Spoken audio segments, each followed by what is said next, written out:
ప్రియమైనటువంటి ప్రేక్షక శ్రేయోభిలాషులకు ముందుగా అభినందనలు. దేవాస్ క్రియేషన్స్ అనే యూట్యూబ్ ఛానల్ ద్వారా నేను, నా చిరకాల మిత్రుడు డాక్టర్ పోతగాని సత్యనారాయణ ఇద్దరం కూడా మేము రాసినటువంటి ఉత్తమోత్తమైనటువంటి కథలను తీసుకొని మీరు మెచ్చిన కథా కార్యక్రమం వారం వారం అనేటువంటి ప్రోగ్రాం ద్వారా కథలను చదివి అప్లోడ్ చేస్తూ ఉన్నాం. అయితే ముందుగా డాక్టర్ పోతగాని సత్యనారాయణ గురించి కొన్ని విషయాలు. ముదిగొండ మండలంలో వృత్తిరీత్యా హిందీ ఉపాధ్యాయులుగా పనిచేస్తూ ఉన్నారు. సాహిత్యంలో అనేక ప్రక్రియలలో ఆరితేరినటువంటి వ్యక్తి.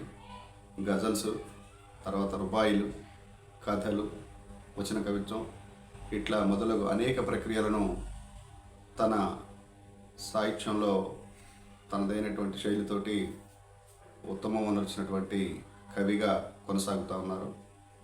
వారిని ఈ సందర్భంగా పరిచయం చేయడం నా యొక్క స్నేహధర్మంగా భావిస్తూ ఉన్నాను. ఈ వారం నా కథల వెన్నెల దీపాల పుస్తకం నుండి గోరంత దీపాల కింద కొండంత చీకటి అనేటువంటి కథని వారు చదివి వినిపిస్తారు. వారికి అభినందనలు. దేవాస్ క్రియేషన్స్ అనేటువంటి నా ఛానల్ని మీరు లైక్ చేస్తారని, అలాగే షేర్ చేస్తారని, సబ్స్క్రైబ్ చేస్తారని ఆశిస్తున్నాను. మీ అందరికీ కూడా మరి ఒకసారి కృతజ్ఞత తెలియజేస్తూ దేవ Enagandula. Devas creations YouTube channel నుంచి మీరు ఇచ్చిన కథ కార్యక్రమంలో భాగంగా ఎనగందుల దేవయ్య గారు రచించినటువంటి వెన్నెల దీపాలు కథా సంకలనం నుంచి గోరంత దీపాల కింద కొండంత చీకటి అనే కథను మనం వినబోతున్నాం. ముందుగా రచయిత గురించి ఒక మాట. కవి, రచయిత, విమర్శకుడు, సాహిత్యోపన్యాసకుడు అయిన ఎనగందుల దేవయ్య గారు వెన్నెల దీపాలు కథా సంకలనాన్ని, అలాగే లావా కవితా సంపుటాన్ని, అదేవిధంగా అనేక ప్రక్రియలు, మినీ కవిత్వంలో అనేక ప్రక్రియలైనటువంటి రూబాయిలు, షాడోలు, వచన కవిత్వం, సాహిత్య వ్యాసాలు, ఇలా తన రచనా వ్యాసంగాన్ని కొనసాగిస్తూ ఉన్నారు. వారి యొక్క వెన్నెల దీపాలు కథా సంకలనం నుంచి గోరంత దీపాల కింద కొండంత చీకటి అనేటువంటి కథని మనం ఇప్పుడు వినబోతున్నాం. కథలోకి వెళ్దాం. గోరంత దీపాల కింద కొండంత చీకటి. 7వ తరగతి క్లాస్ టీచర్ నేనే గనక రోజులాగే ఈరోజు కూడా మొదటి పీరియడ్కు తరగతిలోకి వెళ్ళాను యథాలాపంగా.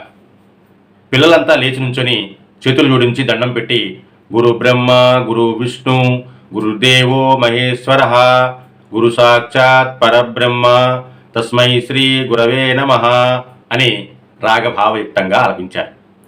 అందరికీ శుభోదయం, కూర్చోండర్రా అన్నాను ప్రతి నమస్కారంగా. ధన్యోస్మి సార్ అని పిల్లలు కూర్చున్నారు వినయంగా.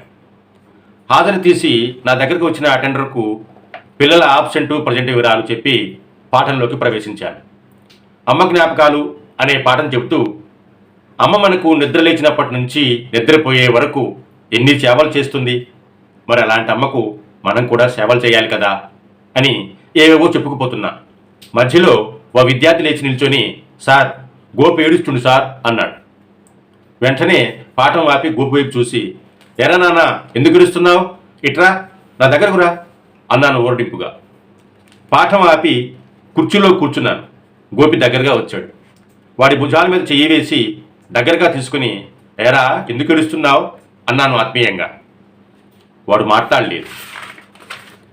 అమ్మ కొట్టిందా, పర్వాలేదు చెప్పు నేను మాట్లాడతా అంటూ వాడికి అభయమిస్తున్నట్లుగా అడిగా. లేదు సార్, మా అమ్మ చాలా మంచిది అంటూ మళ్ళీ ఏడుపు మొదలుపెట్టాడు. వాడిది ఏడుపులా లేదు, అది గుండె లోతుల్లో నుండి ఉబ్బికి వస్తున్న దుఃఖం. ఆ దుఃఖంలో ఉన్న గాఢత ఎదుటి హృదయాలను ఇట్టే కదిలిస్తుంది. ఒకసారి పిల్లల ముఖం చూశా. అందరి కళ్ళు చెమర్చాయి. విషణ్ణవదనాలతో నా వైపే చూస్తున్నారు.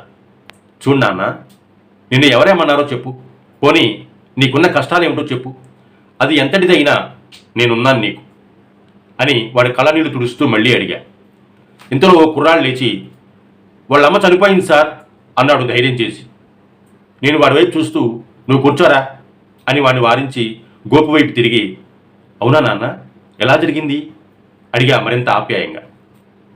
వద్దులేండి సార్, అని తలదించుకున్నాడు. చెప్పడం ఇష్టం లేనట్టుగా గోపి. చెప్పరా, పర్వాలేదు అన్నాను. వాడు తల నిమురుతూ వాడు తలదించుకొని చెప్పడం ప్రారంభించాడు.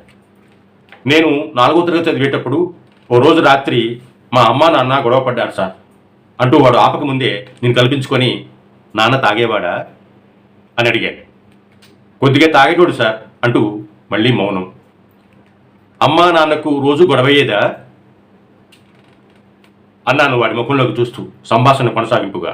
లేదు సార్, అప్పుడప్పుడు గొడవ పడేవారు. కానీ ఆ రోజు నాన్న అమ్మను విపరీతంగా తిడుతున్నాడు. అక్క నేను ఇద్దరం దుప్పటి కప్పుకొని బిక్కు అనుకుంటూ వాళ్ళ గొడవ వింటున్నాం. అక్క కూడా ఉందా? ఎంతమంది మీరు? అక్క ఏం చదువుతుంది అడిగాను వాడి మాటల్లోకి దించి బాధను సామాన్యీకరించే ప్రయత్నంలో. అక్క 8వ తరగతి చదువుతుంది సార్ అన్నాడు గోపి. అమ్మ కుమిలి ఏడుస్తూ మధ్యన నాన్నను ఏవో అంటుంది. నాన్న మాత్రం పెద్దగా అరుస్తూ తిడుతున్నాడు. మాట పెరిగి గొడవ పెద్దదయింది. నాన్న అమ్మను చుట్టుపట్టుకుని కొడుతున్నాడు. అమ్మ పెద్దగా కేకలు పెడుతూ ఏడుస్తుంది. మేము ఒక్కసారిగా గొల్లుమని ఏడ్చాం.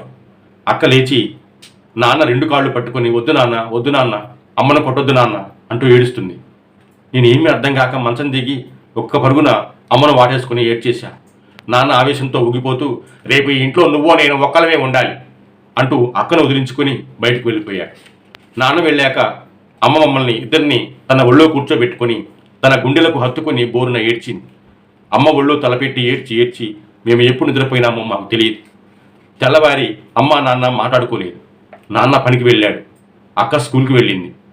నేను స్కూల్కి రాను, అమ్మకు తోడుంటాను అన్నాను అక్కతో.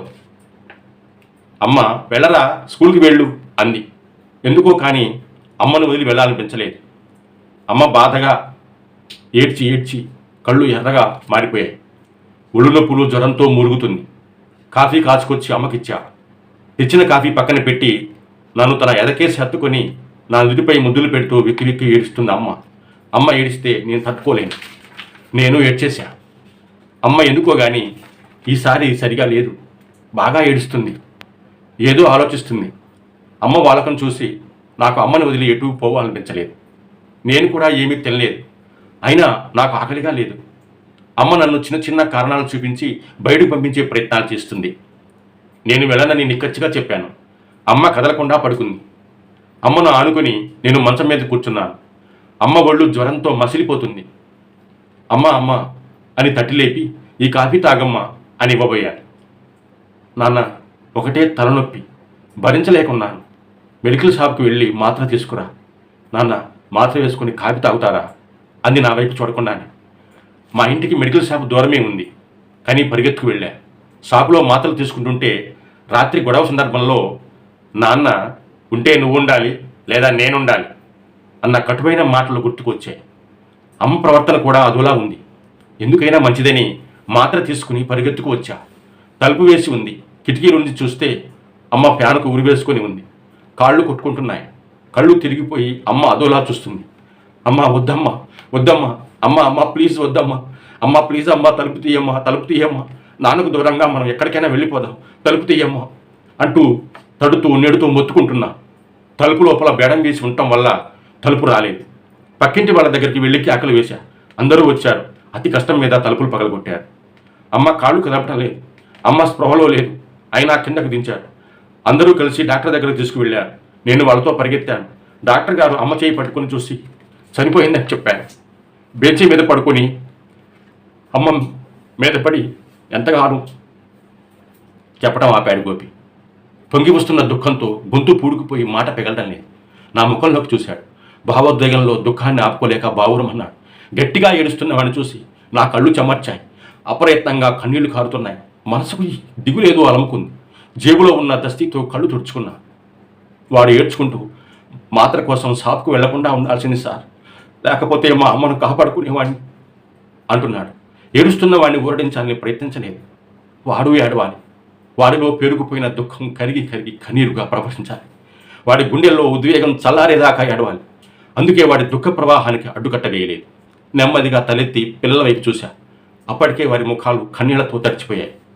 కొంతసేపటి తర్వాత వాడు ఊరుకున్నాడు. తుఫాన్ తర్వాత ప్రశాంతతలా నిబ్బరంగా కూర్చున్నాడు. వాడిని దగ్గరగా తీసుకుని, చూడు నాన్న, నీకు ఎప్పుడైనా ఏ రకమైన సహాయం కావాలన్నా నన్ను తప్పకుండా అడుగు, నీకు నేనున్నా, మర్చిపోకు, ఇక నుంచి నీ బాధ్యత అంతా నాది, సరేనా? ధైర్యంగా ఉండు అని శాంతపరిచా.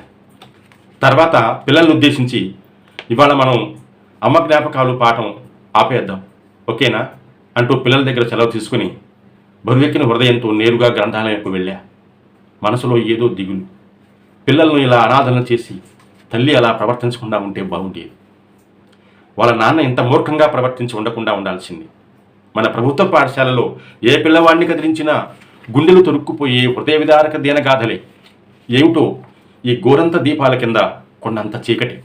ఇంత విషాదాన్ని మనసులో నింపుకొని మామూలుగా బడికి వచ్చే పిల్లలను ఇవేమీ పట్టించుకోకుండా చదువు పేరుతో కొట్టి తిట్టి రాచి రంపాన పెట్టి హింసించే ఉపాధ్యాయులను ఏమనాలి?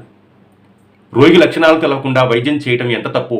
ఉపాధ్యాయుడు సామాజిక పరిస్థితులు అధ్యయనం చేయకుండా, పిల్లల ఆర్థిక స్థితిగతులను, కుటుంబ నేపథ్యాన్ని తెలుసుకోకుండా విద్యాబోధన చేయటం అంతే తప్పని వీళ్ళు ఎన్నడూ గ్రహిస్తారో ఏమిటో. ఏది ఏమైనా ఈ పిల్లల కోసం ఏదో ఒకటి చేయాలి అని ఆలోచిస్తూ ఉన్న నన్ను అటెండర్ వచ్చి, సార్ మిమ్మల్ని హెచ్ఎం గారు పిలుస్తున్నారు అంటూ కేకవేశాడు. ఓ దీర్ఘ నిట్టూర్పు విడిచి, సరే పద అంటూ అటెండర్ని అనుసరించా అన్యమనస్కంగా. శుభం. మళ్ళీ వచ్చే వారం మరో కథతో మీ ముందు ఉంటాను. ధన్యవాదాలు.